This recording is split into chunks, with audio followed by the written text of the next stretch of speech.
Imagine walking down a busy street on a bright, ordinary afternoon, lost in your thoughts, earbuds in, scrolling your phone, when something in your peripheral vision yanks your attention. A towering digital billboard flickers up ahead, displaying the usual rotation, car ads, streaming promos, a soda commercial, until it changes. Suddenly, there's a missing person poster filling the entire screen. That's not unusual in a big city. But then your eyes freeze. Your heart skips. Because the girl in the photo isn't just anyone. It's you. The exact same face. Same eyes. Same nose. Same smile. Only one difference. The name on the poster isn't yours. You stop breathing. Who posted this? Why? And how can you be missing when you're standing right there, staring at yourself? Hey, wait, don't scroll. Don't click away.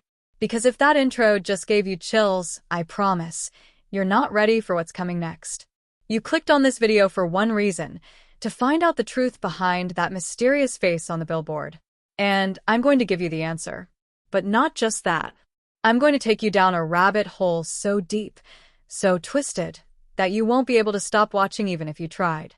This isn't just a random, creepy story. It's about identity, about secrets hidden in plain sight, about what happens when the truth is stranger than anything you could make up. I'm not just here to narrate. I'm here to talk to you. Yeah, you, the one watching this on your phone under the covers or while pretending to work, or maybe even during lunch break. Because what if something like this happened to you? What if your life wasn't really your life? This story begins with a girl named Emma, 16 years old. Quiet. Bright. A little introverted, but with that sharp, observant streak that made people underestimate her. Emma grew up in a small suburban town in Oregon where everybody knew everybody, or at least thought they did. She had the kind of life that doesn't make headlines: school, friends, a little part-time job at a coffee shop, a dog named Lucky. Totally normal. Until the day everything changed. That day started like any other. Emma was headed downtown to meet her friend for a bubble tea. The sun was out. She had her hoodie on, earbuds in, favorite playlist running. She took the same shortcut she always took, past the same mural wall and old thrift store, and then she saw it. That massive digital billboard above the intersection. The image came up like it was timed for her, like it had been waiting. Missing, Kayla Thompson. Age 16. Last seen 6 years ago. And the photo? Identical. Not just a look-alike, identical. Right down to the mole above the lip and the faint scar on the eyebrow. Now tell me, what would you do if you saw yourself on a missing person billboard with a name you've never heard? Would you ignore it? Shrug it off as some weird fluke? Or would you start digging? Emma couldn't shake it. She tried to laugh it off with her friend, even took a picture of the billboard. But that night, alone in her room, she couldn't sleep. She zoomed in on the photo over and over, stared at it until her eyes blurred. Then she did the one thing she wasn't supposed to do. She Googled the name. And that's when things started unraveling. Because Kayla Thompson wasn't just missing. She vanished under the most suspicious circumstances. A foster child. Few records. No known family. Disappeared during a cross-state transfer. And the most chilling part? She was never found, not even a trace. Not until now. If you're still with me, trust me, don't go anywhere. Because this story has layers. It has real-life mystery, family secrets, identity theft, and an ending that even I didn't see coming the first time I heard it. We'll meet the investigator who reopened the case, the woman who claims to be Kayla's mother, and the hacker who helped Emma find something buried deep in government databases. And yeah, there's even a connection to a closed cold case that had nothing to do with Emma, or so everyone thought. This video isn't just about Emma or Kayla. It's about how truth can be hidden in plain sight, and how sometimes the life you think you're living isn't really yours at all. So, to every viewer watching right now, don't blink. Don't skip. Because when we come back from this break, Emma is going to make a discovery in her attic that blows this whole thing wide open. And when she opens that dusty shoebox tucked behind the insulation, she finds something that doesn't just connect her to Kayla. It proves that someone has been watching her for a very long time. Stick around. The truth is coming. Emma stood frozen in her room, the photo of the billboard still open on her phone screen, the blue light casting eerie shadows across her walls. Outside, everything was calm. Neighbors mowing lawns, kids riding bikes, birds chirping in the maple trees, but inside, her world had started to tilt. That dusty shoebox she'd pulled out from the attic wasn't something she remembered ever seeing before. It was tucked so far back it might have never been discovered if not for a flickering light bulb and her curiosity getting the best of her. It was old, taped shut unevenly, the cardboard sagging from years of forgotten weight. She had opened it with the kind of hesitation usually reserved for horror movies, half expecting to find nothing, half fearing what she might. What she did find didn't make any sense. A stack of documents, a hospital bracelet with a different name, and a weathered photo of a child. Her, sitting beside a woman she didn't recognize. The handwriting on the back of the photo simply read, Kayla, age 4. Safe for now. The next few days were a blur. Emma couldn't bring herself to tell her parents. She watched them from across the dinner table, studied the way her mom laughed at reality shows, the way her dad oversalted a steak, wondering if they were hiding something, if they knew. She even checked their old photo albums, the ones on the top shelf she'd never bothered to touch. Everything was there. Baby Emma in a pumpkin costume, Emma's first steps, Emma at her 5th birthday party. But somehow, none of it felt real anymore. It was like watching someone else's life being played back to her, perfectly curated, like a cover story laid over something darker. Her best friend, Lila, noticed something was off. Emma tried to brush it off, calling it stress, school, hormones, anything but the truth. But Lila had known her long enough to see past the deflection. She pressed for answers, and when Emma finally showed her the photo and the Billboard image, Lila's face drained of color. For a long moment, neither of them spoke. Then Lila whispered something that only made it worse. Emma, that woman in the picture? I've seen her before. She used to come to the coffee shop. She always sat in the corner and watched you. That was the first time Emma heard the name Lydia Cross, a local social worker who had vanished years ago, shortly after a major abuse scandal involving the state's foster care system. There were rumors online about her, YouTube videos with conspiracy theories, Reddit threads speculating that she'd gone underground after threatening to expose corrupt adoption records. It was Lila who tracked down one of the videos that showed a blurry still image from a news broadcast.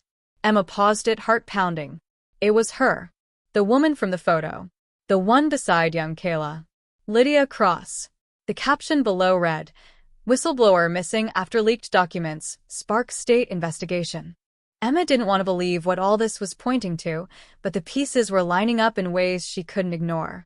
Still, she couldn't rule out the possibility that this was all some elaborate mistake. A doppelganger. A glitch in the system. A prank, even. But that hope started slipping away when she received an anonymous text message. It contained only 2 things, a street address and the phrase, ask them why they lied. It came from a burner number. No ID. No context. She didn't recognize the address at first, but when she looked it up, her stomach sank. It was the location of a private child placement agency in a neighboring city. One that had shut down abruptly nearly 10 years ago, with no explanation. At this point, Emma had to make a decision, go deeper or try to return to her so-called normal life and pretend she never saw that billboard. But the more she thought about it, the more she realized that there was no going back. Not when strangers might be watching her. Not when her own past had become a riddle wrapped in someone else's tragedy. She began digging hard. Public records, birth certificates, adoption filings. Things most teenagers never think twice about. What she found was a mess of inconsistencies. Her birth certificate had been filed nearly 2 years after her supposed date of birth. Her social security registration was tagged with a flag she didn't understand. And most bizarre of all, there was no trace of her ever being admitted to a hospital under the name Emma Grant until she was almost 6 years old. But here's where it gets even stranger. Her parents, Scott and Melissa Grant, were respected, known in the community, generous, the type of people you'd trust without question. But someone Emma reached out to on a parenting forum, an anonymous whistleblower who once worked in records for Child Protective Services, hinted that they'd seen the Grant's name before. Not in an adoption file, but in a sealed investigation. That's when the paranoia really set in. Emma began to question everything: how often her parents avoided talking about her early years, why there were almost no photos of her before kindergarten, and why, when she'd asked once if she was adopted, her mother had gone silent for a full minute before laughing and changing the subject. Emma wasn't just searching for answers anymore. She was unraveling a web. And every person she talked to seemed to add more confusion than clarity. There was her neighbor, Mr. Hendricks, who'd lived next door since before Emma's family moved in. He let it slip, without realizing that he remembered a different family living in that house, and that he didn't remember a young child being there until years later. There was the school counselor who once hinted that Emma's early trauma might be affecting her academics, something she never understood at the time, something no one ever explained. And there was the strange woman who followed her home one afternoon, only to disappear into a parked van the moment Emma turned to confront her. She'd been wearing a state ID badge. Emma remembered the emblem. What if Emma wasn't who she thought she was? What if the life she lived had been carefully crafted, carefully edited, so she would never ask the questions she was asking now? The billboard wasn't just a glitch in the matrix, it was the keyhole to a locked door. And once you peek through a keyhole, there's no way to unsee what's inside. Every answer Emma found led to more questions, and every face from her past began to feel like a mask. Someone was hiding something. Maybe everyone was. And just when she thought she'd found the first real lead, a woman who claimed to know Kayla's birth family, Emma showed up at the meeting spot only to find the place ransacked, the woman gone, and a message scrawled into the dust on the window: "You're not supposed to remember." And now you're probably wondering, how deep does this go? Who's really behind all of this? Stay with me, because in the next part, Emma receives a letter with no return address, no stamp, and inside it is a photo of herself at 3 years old, in a place she's never been, wearing clothes she's never seen. And what's in the background of that photo might just be the biggest clue yet. Don't even think about leaving now. The real story is just beginning. Emma didn't sleep that night. The photo in the letter had her mind racing in 1,000 directions. It was her, no doubt about it, maybe 3 or 4 years old, sitting on a carousel horse painted bright red, eyes wide and cheeks full, frozen in a moment she had no memory of. But the most unsettling part wasn't the photo itself. It was what stood in the background. Blurred but unmistakable, there was a man standing just outside the carousel fence, arms crossed, eyes fixed on the camera. She didn't recognize him at first, but something about his posture, his stare, sent a jolt through her. She flipped back through the contents of the shoebox, and there he was again, in another photo, behind Lydia Cross, half hidden, like a shadow that kept following wherever Kayla went. Who was he? A social worker? A parent? Or someone far worse? The next morning, Emma brought the photo to school, hoping to show it to Lila. But when she reached into her backpack, her heart sank. It was gone. The envelope, the photo, everything. At first, she thought she must have left it on her desk or maybe dropped it by accident, but she tore her bag apart, checked her locker, even retraced her steps all the way home. Nothing. She was so sure she had packed it. No one else had access to her bag. Or at least they weren't supposed to. The disappearance wasn't just frustrating, it was chilling. Someone knew what she had found. Someone didn't want her to keep digging. She thought about going to the police, but what would she even say? "Hi, I think I might be a missing person from a case that's been cold for a decade. Here's a photo that disappeared." It sounded insane. That night, her phone buzzed. No caller ID, just a voice on the other end, low and calm, saying one sentence before hanging up: "You need to stop asking questions before someone gets hurt." Emma sat there frozen, phone still pressed to her ear, heart hammering. This wasn't a joke. It wasn't some teen prank or internet challenge. This was real, and it was getting dangerous. She blocked the number, but it didn't stop the paranoia from setting in. Every car parked too long near her house looked suspicious. Every knock on the door made her jump. Even her own home stopped feeling safe. Still, she couldn't stop. She turned to the only person who might be able to help her stay under the radar, a classmate named Theo, the kind of quiet genius who lived behind a laptop screen. He was the one who hacked their school's grading system once just to prove it was possible. Theo wasn't exactly a close friend, more of a curious acquaintance, but when Emma showed him the remaining documents from the shoebox, his eyes widened. He agreed to help her dig deeper, under one condition. If anything seemed off, they would pull back immediately. Theo didn't want trouble, but even he couldn't resist the mystery. Theo found something buried in a local newspaper archive, a clipping from 8 years ago about a small fire at a child placement agency. Nothing major, no injuries, ruled accidental. But what stood out was the list of staff mentioned. One of the names matched the man in the carousel photo. Nathan Bell, listed as a temporary administrator during a transitional period. The article described him as a former foster care consultant with no known employment since. Theo ran the name through deeper databases, and that's when things got weird. Nathan Bell didn't exist. Not in the way real people do. No social media. No birth records. No known relatives. The only traces of him were linked to shuttered facilities and one government contract that had been sealed after a state audit. It was like he'd been erased. Emma started to question whether she was chasing something that couldn't be found, or worse, something that was never meant to be uncovered. But just when she was ready to take a step back, she got an unexpected message. Not a text this time, but an email. It came from a strange address that looked like it belonged to a secure government domain. Inside, just one line. She left something with the librarian. Ask about the red notebook. Emma stared at it, pulse pounding. She hadn't told anyone about Lydia Cross being connected to libraries, but it triggered a memory. Her old elementary school librarian, Mrs. Kellerman, had always been oddly fond of her. She used to let Emma stay after school, tucked into the reading nook with books way above her grade level. Maybe it was coincidence. Or maybe not. The next afternoon, Emma made up an excuse to stop by her old school. The building felt smaller than she remembered, like time had shrunk it. Mrs. Kellerman was still there, older now, her hair completely silver, but her eyes lit up when she saw Emma. They talked politely at first, until Emma brought up Lydia Cross. The woman's expression changed in a flash, warmth replaced with careful caution. She asked Emma why she was asking. Emma told her the truth, or most of it, watching for any signs of recognition. After a pause, Mrs. Kellerman stood, walked to a locked cabinet, and retrieved a small notebook with a red leather cover. She handed it to Emma without a word. The pages were filled with messy handwriting, code-like abbreviations, timelines, and names.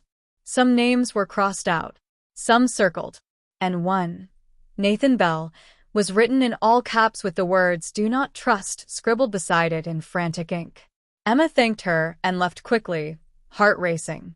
She didn't know what she was holding, but it felt like a blueprint to something huge. That night, as she and Theo pored over the notebook, a name popped up again and again, Sarah Milner. The notes next to her name read, "Knows too much. Regret trusting her. Still working for them." Emma and Theo looked at each other. Sarah Milner was someone Emma knew. She was her therapist. And just like that, everything Emma thought was safe, everything she thought she could count on, shifted again. Was Sarah really part of whatever this was? Or was Lydia just paranoid before she disappeared? Emma didn't know who to believe anymore. But one thing was certain, someone had been pulling the strings in her life for a long time. And now that she had the red notebook, she was in more danger than ever. What Emma didn't know was that someone had already broken into Theo's laptop that night. Files were wiped. Access logs erased. And when he called Emma the next morning, his voice was shaking, because he'd found a hidden audio file buried deep in his system. It was a recording of Emma, taken secretly. A voice in the background whispered her name, and the last thing it said was, "She's starting to remember." Emma barely slept after Theo called. The audio file he played over the phone sent cold ripples down her spine. She could hear her own voice in the background, distorted slightly, like it had been picked up by a hidden recorder. She was talking to Lila, maybe from 2 days ago, discussing the photo that had vanished. But the thing that made Emma feel physically ill wasn't the fact that someone had been listening. It was the voice layered just underneath the static, one that didn't belong to anyone she recognized, calmly whispering, "She's starting to remember." Whoever was tracking her wasn't just watching, they were listening, recording, probably following her every move. She felt like a puppet in a game someone else had already rigged, her every step anticipated before she made it. The only thing more terrifying than being watched was realizing you had no idea how long it had been going on. But then something happened that neither she nor Theo expected. Lila called in a panic the next morning. She had received a package at her house, addressed by hand, no postage, no sender. Inside was a single flash drive and a photo of Emma when she was younger, much younger than Lila had ever seen. The picture showed Emma, or Kayla, sitting on a tricycle outside of a building labeled Sunhill Medical.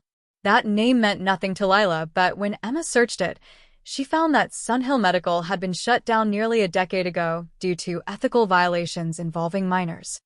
Records were sealed. Staff were quietly relocated. A lawsuit had been filed and just as quickly buried. The flash drive, when opened, contained what appeared to be internal documents, maybe from a whistleblower, patient logs, treatment summaries, a psychological evaluation listing Kayla R. admitted under protective alias. Lila hadn't even known Emma was involved in this part of the story. Neither had Emma. This discovery completely flipped the story on its head. Up until now, Emma believed she had been taken or placed under a false identity to protect her, or possibly to hide her. But if she had been admitted under an alias as a patient at a psychiatric or trauma facility, that meant someone knew who she was the whole time. It suggested that Emma, or Kayla, had been a known quantity to authorities, that some group or agency had been involved in placing her somewhere, perhaps under false pretenses. That opened up a darker question. Was this about protecting her from a dangerous situation? Or was it about erasing a part of her past that could never be made public? And if the files on the drive were real, someone wanted her to find out, not just about her identity, but about what was done to her under that alias. But the tension didn't stop there. Theo called again later that day, his voice sharper than usual, more paranoid. He'd run a decryption program on one of the file directories buried in the flash drive metadata and found a list of names, about a dozen, including some crossed out, with short notes beside each. One note read, "Transferred to Arizona facility, 2015. Another, adopted under federal witness directive." But the one that made Emma's heart nearly stop was at the bottom. Kayla R. Status closed. Do not initiate contact. Priority red. No one they asked knew what priority red meant, but Theo guessed it was an internal classification, something government level, probably coded to indicate extreme caution or danger. It raised another terrifying possibility. Maybe Emma wasn't just a missing child hidden in a cover-up. Maybe she was part of something bigger, more classified, more dangerous than she had ever imagined. The worst part? Emma now had no idea who to trust. Because shortly after that call, Theo's messages stopped. He went dark. No texts, no calls, nothing on his socials. When she finally biked to his house, his older sister opened the door, eyes swollen from crying. She said Theo had left a note saying he needed to protect everyone and disappear for a while, but hadn't said where he was going. Emma's gut told her he hadn't left on his own. Theo wasn't the type to ghost anyone, especially not with this much on the line. And if someone had gone after him, it meant they were escalating. Fast. Emma went home and immediately started printing backups of everything. The red notebook, the Sunhill documents, every photo and screenshot she had. She hid copies in different places, even mailed one envelope to her grandmother out of town. She felt like she was preparing for a war she didn't understand. But before she could even tape the last package shut, her phone lit up again. A new email. No subject. No sender. Just an attachment, surveillance footage. Blurry, time-stamped 3 nights ago. It showed a girl who looked like Emma, or at least the girl from the old missing billboard, being led through a hallway by 2 men in plain clothes. Her hands were bound. She didn't resist. She didn't speak. But what made Emma scream out loud wasn't the girl, it was the woman behind her. It was her therapist, Sarah Milner. Emma couldn't process what she was seeing. Was the footage old? Was it doctored? If that was really Sarah in the video, then the betrayal cut deeper than anything she'd faced so far. Sarah had been there through every panic attack, every fear, every conversation about identity and confusion, and all that time, had she been keeping tabs? Feeding information back to whoever was pulling the strings? Emma couldn't help but replay every session, every question Sarah had asked. So many of them had seemed normal at the time, but now felt surgical, precise, like someone trying to shape a story. And right when she thought things couldn't get more twisted, her dad walked into the room. He looked at her phone screen and immediately turned pale. But it wasn't the video that shocked him. It was the email address it came from. "Where did you get this?" he demanded, more sternly than she'd ever heard him. When Emma pressed, he just repeated the question, his voice almost trembling. She told him someone had sent it to her, that she needed answers, that he needed to be honest. But instead of responding, her dad quietly left the room, and within minutes, she heard the garage door open and his car pull away. He didn't take his phone. He didn't say where he was going. And that night, he didn't come home. Now Emma's questions are piling faster than she can answer them. Was her dad in on it? Or had he just now realized how deep this thing really went? Is Theo safe? Or being silenced? And who sent the footage? Was it a warning or a cry for help? But one thing is clear, Emma's not the only one being hunted anymore. The mystery isn't just about her past. It's about a network of people who are part of something they can't escape. And somewhere, beneath all the lies and hidden files, there's a truth that someone is willing to destroy everything to keep buried.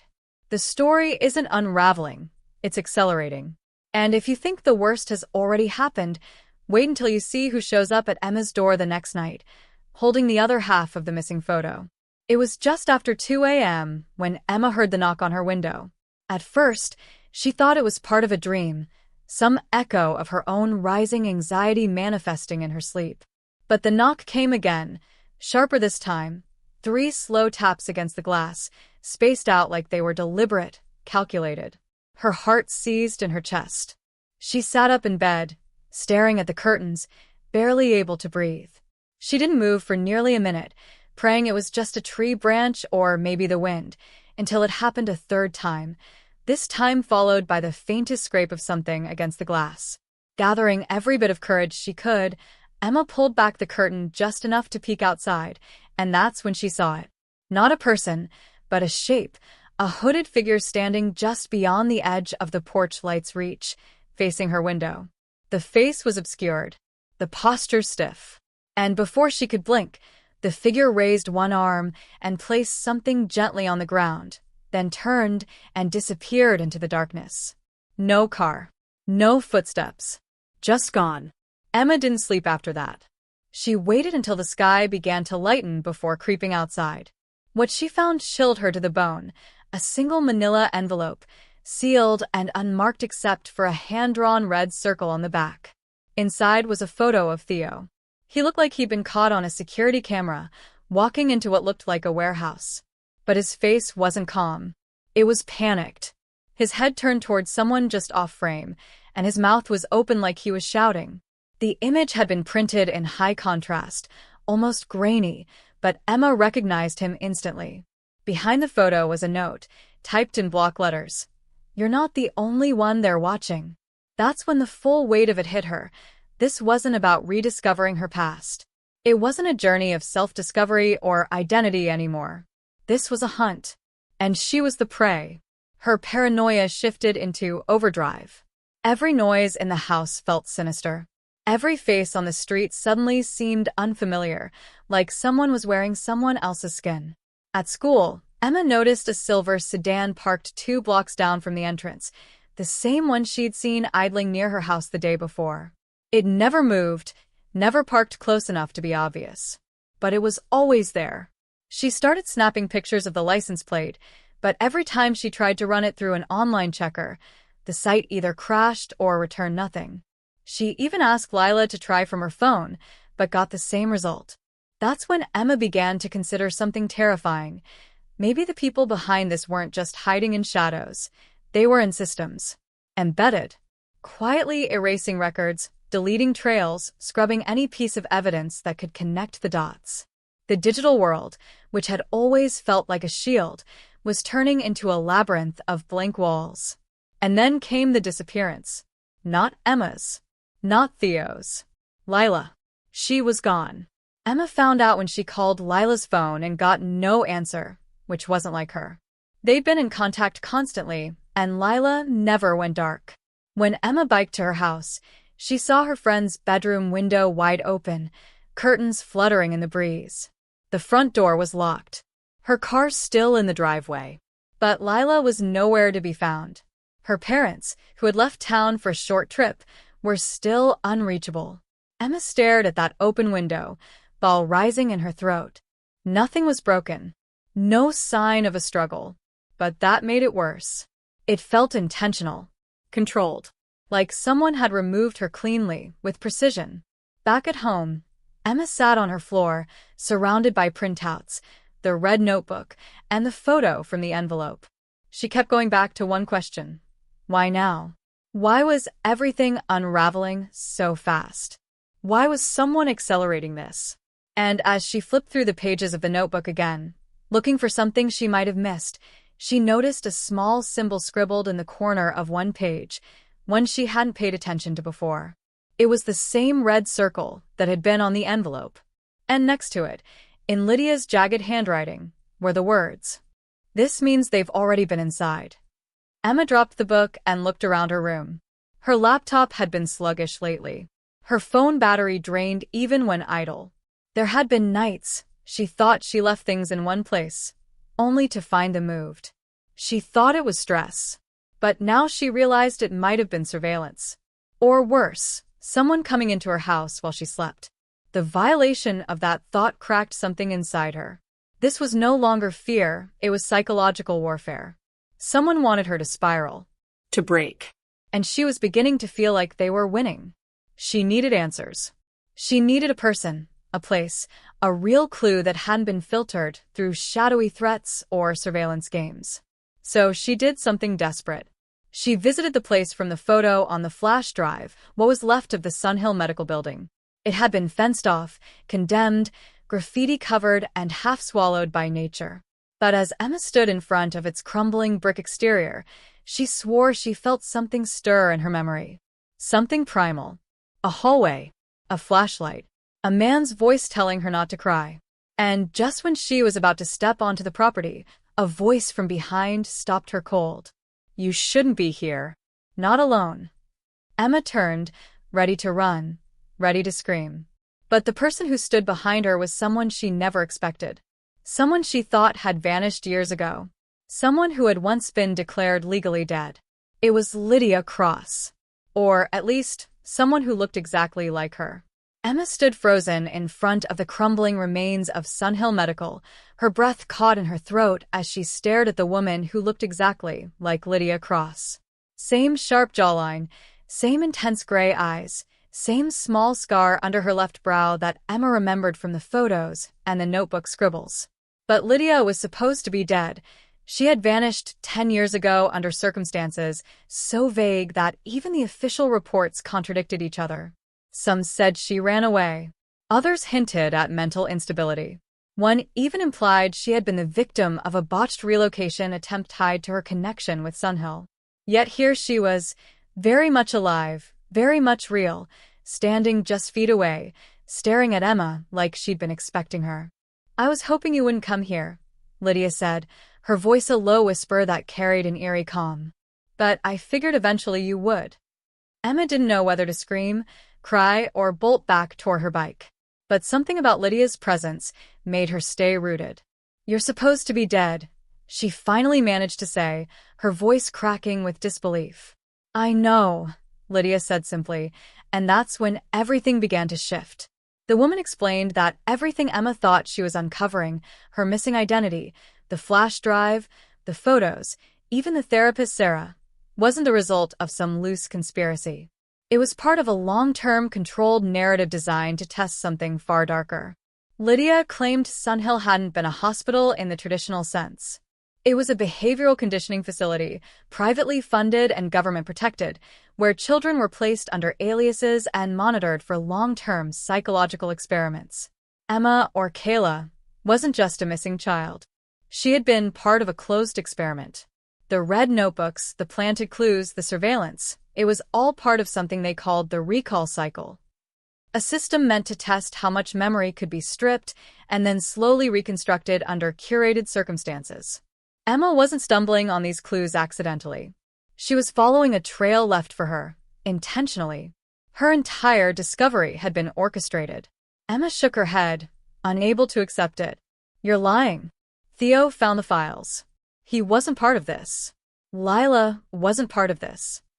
But Lydia's face didn't change. They were observers, not participants. They were selected for proximity, for emotional leverage. That's when Emma's knees buckled. The warmth in her chest turned to ice. If what Lydia was saying was true, then everything she'd believed, the idea that she had been stolen, that people were hiding her identity to protect her, was a lie. She wasn't running from something done to her. She was part of something she had once consented to, or been conditioned to accept. Lydia pulled a photo out of her pocket and handed it to Emma. It was old and wrinkled, but Emma recognized her younger self in it, smiling. Standing beside Lydia and Sarah, her therapist, only Sarah wasn't wearing her usual blazer. She was in a lab coat, and the name tag on her pocket read, Drive S, Milner, Cognitive Development, Tier 4. Underneath the photo, someone had written, Subject R12 and R13, Cycle 3. Tears welled in Emma's eyes. Why would they do this to kids? Lydia hesitated before answering. To understand what makes people break, and what makes them rebuild. They needed to know how far they could go before someone stopped being who they were. Emma wanted to scream. None of it made sense. Or worse, maybe it made too much sense. Every twist in her life had been guided, every memory fractured on purpose. That strange feeling she always carried, the sense of watching her life from the outside, of never quite feeling grounded in her own story. It wasn't anxiety. It was by design. The therapy sessions, the missing photo, even Theo's encryption skills, these were all assets inserted into her environment to monitor how she responded under pressure, to see if she could uncover the truth on her own. But now she realized the truth wasn't hidden. It had been waiting, watching. And just when Emma thought it couldn't get darker, Lydia gave her the final blow. They're still watching you, Emma. They never stopped. And the only reason I'm here now is because they're resetting the cycle. This whole thing, your journey, your awakening, it's almost over. And when it ends, you won't remember any of it.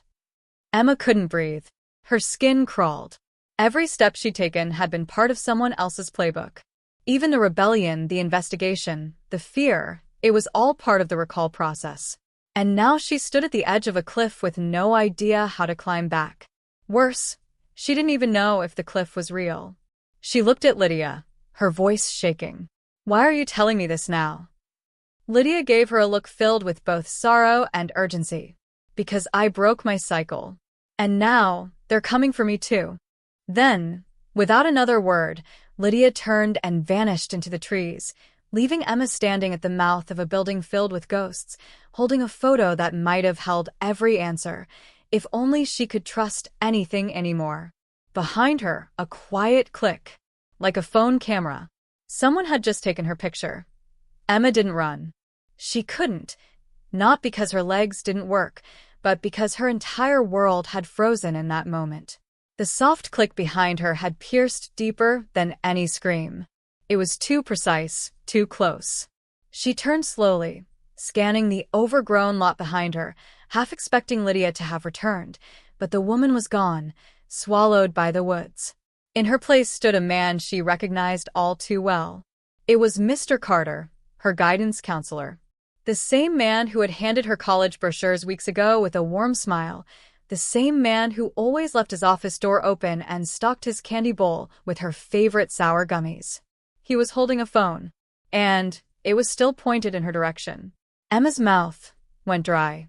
What are you doing here? He didn't flinch, didn't offer an excuse. He just lowered the phone and looked at her with something that wasn't quite pity, but wasn't quite threat either. I told you before, you should have stopped looking. Her stomach flipped.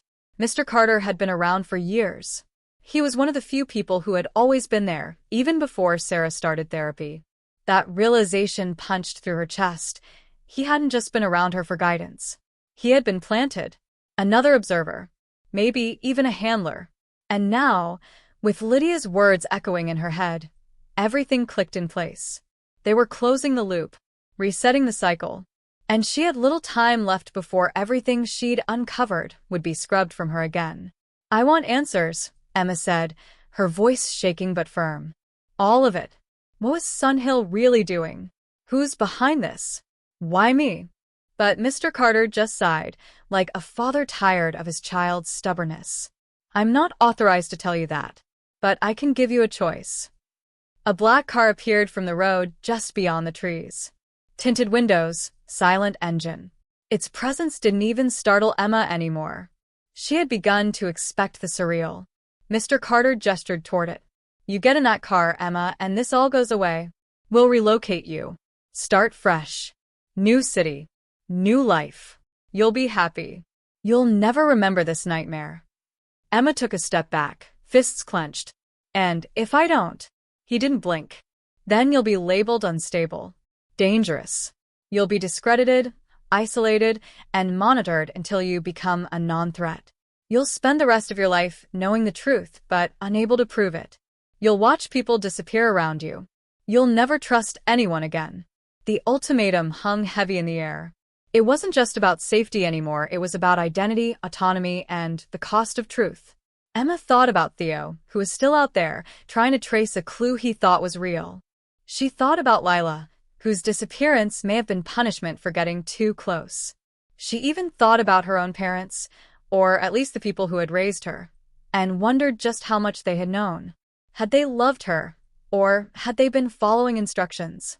Had every birthday, every comforting hug, been scripted? The weight of it all pressed in, suffocating. And yet, there was no clear path forward. The car represented peace, but it was manufactured peace, artificial and poisoned. The truth represented chaos, but it was hers. Unfiltered, untamed. She wanted to scream, to claw her way through the fake layers of her life, but all she could do was stare at that vehicle and wonder how many others had taken the easy way out. How many had folded under the same pressure? How many were walking around today, smiling and living lives that weren't truly theirs? Mr. Carter stepped closer and placed the phone in her hand. The screen was open to a live stream, her live stream. Her face. Right now. Someone was broadcasting her reaction. "You're not the only one watching," he said. "Millions are. They want to see which choice you make." And so do we. Emma stared at her reflection on the screen. Her eyes were hollow, but there was a fire behind them. This wasn't just a choice between freedom and fear. This was a test. And not just for her, but for anyone who ever questioned the world around them, who felt like something was off and were told it was all in their heads. Her story wasn't just her own anymore. It had become a symbol, a mirror. And suddenly, she understood what Lydia meant about cycles. But just as she opened her mouth to speak, the car door opened on its own. And from the passenger seat stepped out someone who shattered her heart into 1,000 pieces. It was Theo. Emma turned to see him holding a small case in his hand. It looked medical, sleek, black, and definitely not the kind of thing a guidance counselor should carry. He opened it, revealing 2 syringes. One was marked with a red band, the other blue. "You have 2 minutes to decide. Red ends this now. You wake up tomorrow in a new life, fresh start, and none of this will matter. Blue lets you keep your memories, but you're on your own. You run, and you hope you can stay ahead of them." Live. Changed. And wearing the same red circle emblem stitched on the shoulder of his jacket. Emma couldn't breathe as Theo stepped toward her, his expression unreadable, his eyes dull like glass that used to shine. The jacket he wore didn't just mark him as part of whatever shadowed institution was running this twisted operation, it branded him. And when he spoke, it wasn't with the familiar warmth or stubborn determination she remembered. It was rehearsed, deliberate, the kind of voice someone uses when they've been given lines and warned of consequences if they stray from them. "I told you not to follow this," Theo said, barely above a whisper, like he didn't want to hear himself say it. "But you wouldn't stop. You had to know." Emma felt everything collapse inside her. The only person who had felt real in this whole unraveling mess was now standing under the same roof as the people who had been pulling strings from the beginning. He was the one who helped decode the flash drive, who found the server logs, who believed her when no one else would. Or at least, that's what she thought.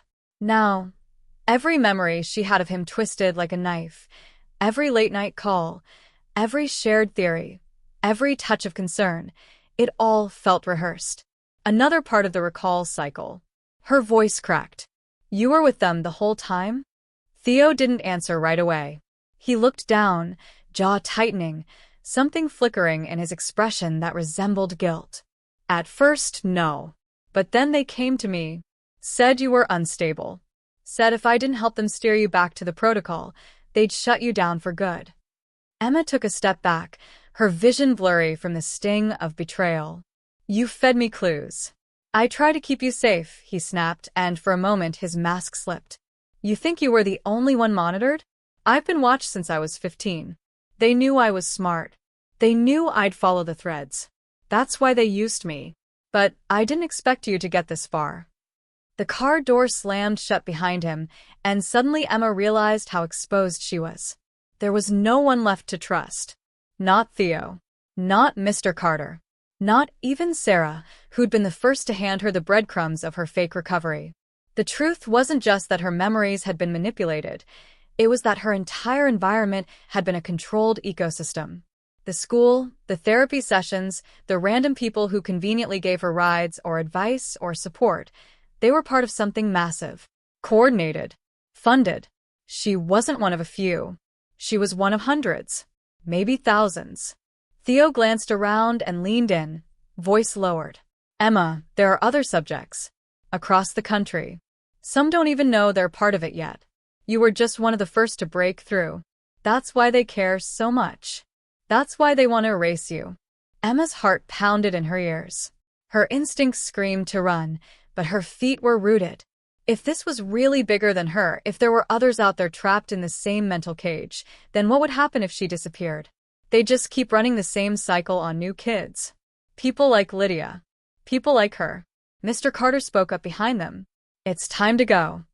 Emma stared at the vials, ball rising in her throat. It was the cleanest way they'd packaged control, yet an illusion of choice. A binary outcome for a girl who just wanted to know who she really was.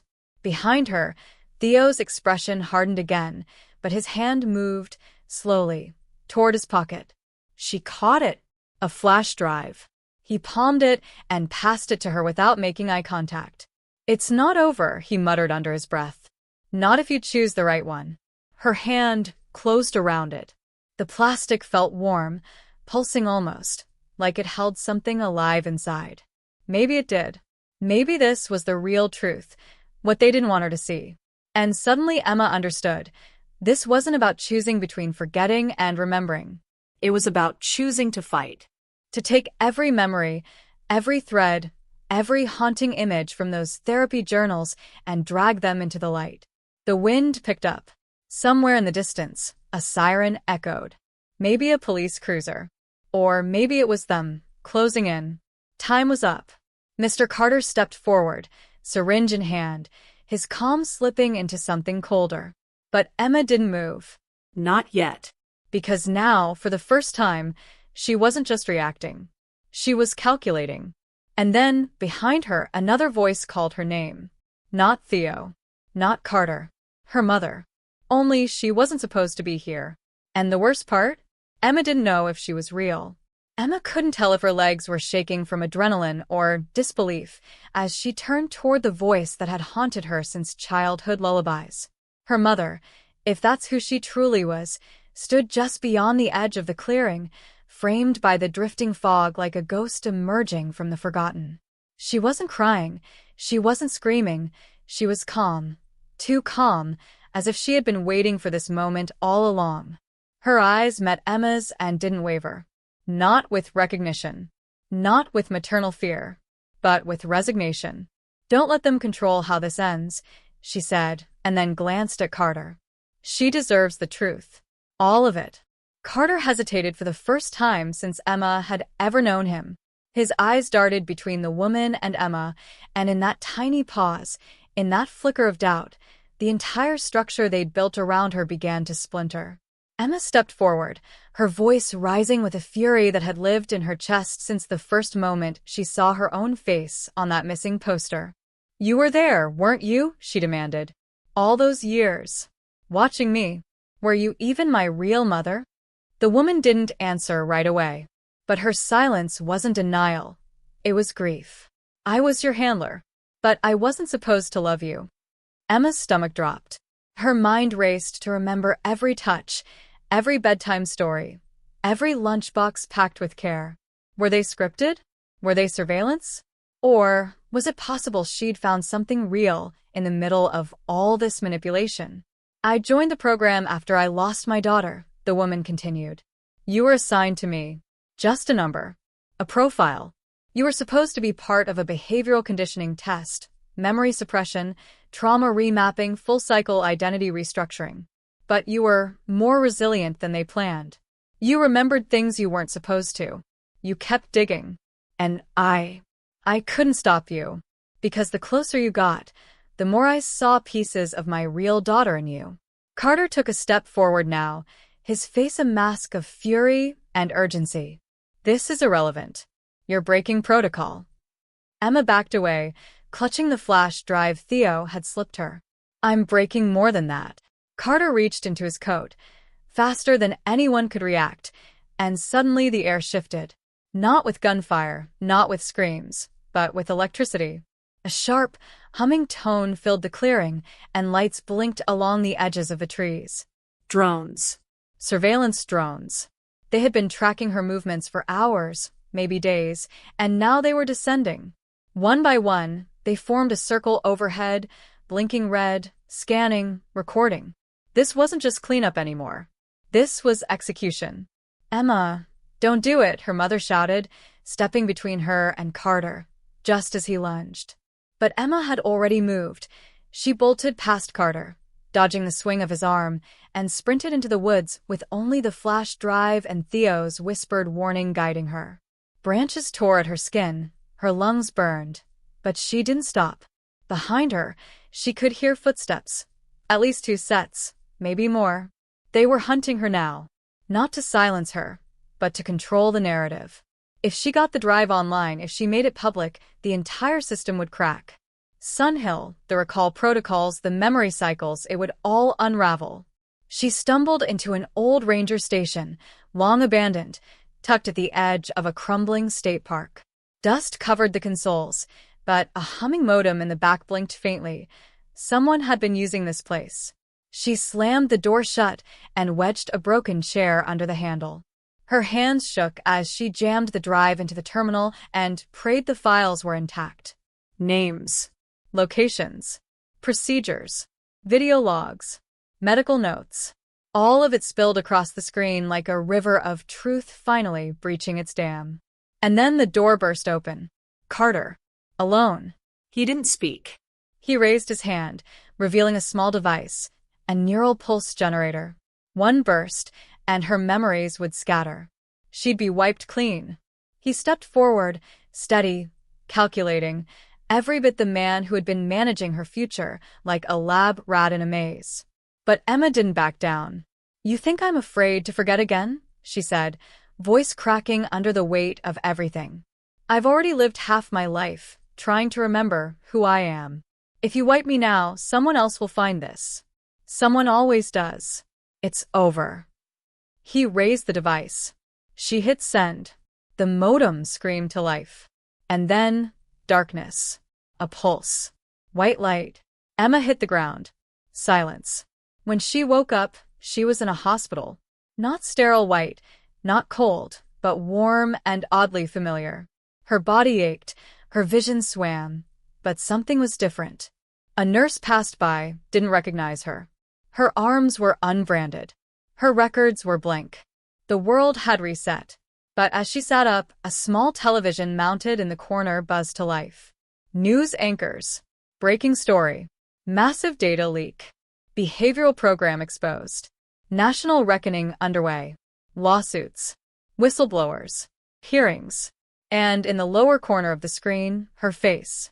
Not as a missing girl, but as the one who broke the cycle. Then came the twist. The nurse returned with a clipboard.